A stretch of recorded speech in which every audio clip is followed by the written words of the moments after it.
এই আমরা লাশটাকে ঝুলন্ত অবস্থায় পেয়েছি। তার নাম হচ্ছে আমেনা, বয়স আনুমানিক 42-43 হবে। তার পরিবারের লোকজন উপস্থিত আছে। এই স্থানীয় অনেকের কাছে আপনারা জেনেছেন যে সে মানসিক ভারসাম্যহীন। তার দুটি সন্তান আছে, দুটি ছেলে মেয়েকে বিয়ে শাদিও দিয়েছে শোনা গেল। রাস্তার এই পাশটা আমি যেখানে দাঁড়িয়ে কথা বলছি এটা কালীহাতি। রাস্তার যে জায়গাতে যেই গাছে ঝুলন্ত অবস্থা লাশটা পেয়েছি ওইটা হচ্ছে সখীপুর থানা।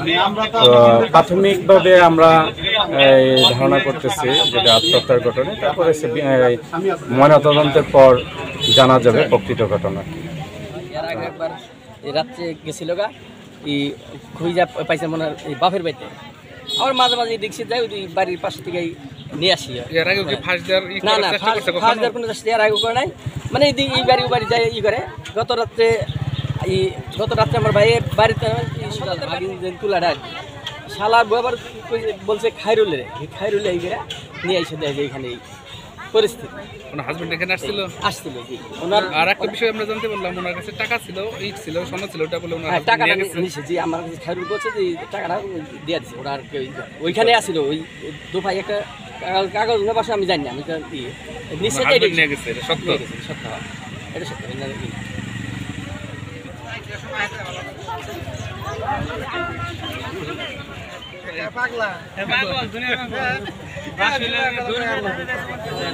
আমার কইছে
আপনার কিছু লাগে?